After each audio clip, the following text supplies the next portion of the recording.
नमस्कार दोस्तों, आप सभी का इन्वेस्टिंग क्लब में स्वागत है। दोस्तों, आज हम आपको अल्फ़ा क्या होता है और निफ्टी अल्फ़ा 50 क्या है, इनके बारे में बताएंगे। दोस्तों, अल्फ़ा शब्द का उपयोग जब हमें किसी हेज फंड कंपनी हो गया या म्यूचुअल फंड कंपनी हो गया या आप अपना अपना पोर्टफोलियो जो है उसकी परफॉर्मेंस चेक करने के लिए कर सकते हैं। जनरली आमतौर पर जो हेज फंड कंपनियां हो गया या म्यूचुअल फंड कंपनियां हो गया, उनका पोर्टफोलियो जो है वह कैसा प्रदर्शन कर रही है, इसको चेक करने के लिए अल्फ़ा का उपयोग किया जाता है। जैसे कोई म्यूचुअल फंड कंपनी है, उसका रिटर्न और जो निफ्टी 50 है उसका रिटर्न, इन दोनों में जो अंतर रहता है उसे अल्फ़ा कहते हैं। अगर किसी म्यूचुअल फंड कंपनी का अल्फ़ा जितना ज़्यादा अच्छा है तो इसका मतलब यह रहता है कि उसका प्रदर्शन जो है उतना ही ज़्यादा अच्छा है।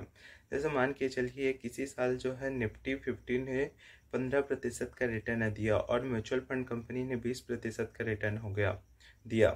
तो ये जो 20 माइनस 15 जो 5% हो गया, वह किसी म्यूचुअल फंड कंपनी का अल्फ़ा कहलाता है। इसमें उन म्यूचुअल फंड कंपनियों का परफॉर्मेंस चेक करने के लिए किया जाता है जो इक्विटी मार्केट में निवेश करती हैं, और साथ ही साथ जो हेज फंड कंपनियां होती है उनकी परफॉर्मेंस चेक करने के लिए भी अल्फ़ा शब्द का उपयोग करते हैं। दोस्तों, अगर आपको हेज फंड क्या होता है इसके बारे में पता नहीं है तो मैंने इसके लिए वीडियो बनाया हुआ है, उसका लिंक जो है वह मैं डिस्क्रिप्शन में दे दिया हूँ, वहाँ से आप जाकर चेक कर सकते हैं। दोस्तों, अब बात करते हैं कि निफ्टी अल्फ़ा 50 क्या होती है। दोस्तों, निफ्टी अल्फ़ा 50 निफ्टी 50 की तरह ही इंडेक्स है, लेकिन जो निफ्टी 50 में वे कंपनियों को शामिल किया जाता है जिनकी फ्री फ्लोट मार्केट कैपिटलाइजेशन जो है वह सबसे ज़्यादा रहती है। लेकिन निफ्टी अल्फ़ा 50 में उन कंपनियों को चुना जाता है जो एनएससी की टॉप 300 कंपनियों में आती है, यानी जिन कंपनियां जो है जिनका मार्केट कैपिटलाइजेशन यानी फ्री फ्लोट मार्केट कैपिटलाइजेशन जो है वह टॉप 300 कंपनियों में आती है। निफ्टी अल्फ़ा 50 में उन कंपनियों को लिया जाता है जो अपने सेक्टर हो गया या फिर जो एनएससी को आउट परफॉर्मेंस करती रहती है। जैसे मान के चलिए कि जो टॉप 300 कंपनियां हैं एनएससी में लिस्टेड, जिनका मार्केट कैपिटलाइजेशन यानी फ्री फ्लोट मार्केट कैपिटलाइजेशन जो है वह सबसे ज़्यादा है, तो उनमें से जो है 50 कंपनियों को चुना जाता है जो अपने सेक्टर में जो है अच्छा प्रदर्शन किए रहती है। तो इन्हीं 50 कंपनियों को चुन करके एक इंडेक्स बनाया जाता है जिसे निफ्टी अल्फ़ा 50 कहते हैं।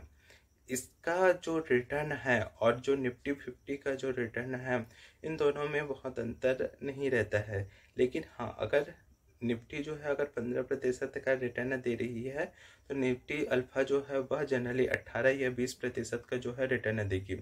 तो अब यह सवाल आता है कि जब निफ्टी 50 पहले से ही है तो निफ्टी अल्फ़ा 50 जो है उसको बनाने की ज़रूरत क्या हुई, क्योंकि दोनों में तो टॉप 50 कंपनियां ही आती है, तो इसका मतलब क्या होगा।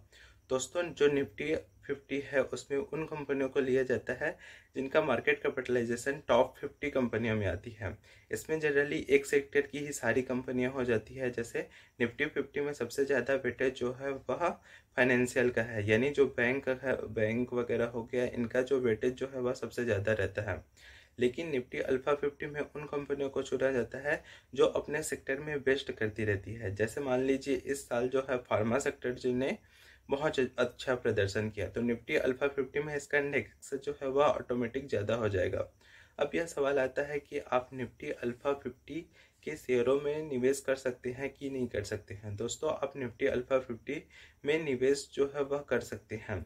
अगर किसी कंपनी का निफ्टी अल्फ़ा 50 में है या नहीं यह जानना है तो आप जो है एनएससी की साइट में जो है जाकर उसे चेक कर सकते हैं कि वह निफ्टी अल्फ़ा 50 में आता है कि नहीं आता है।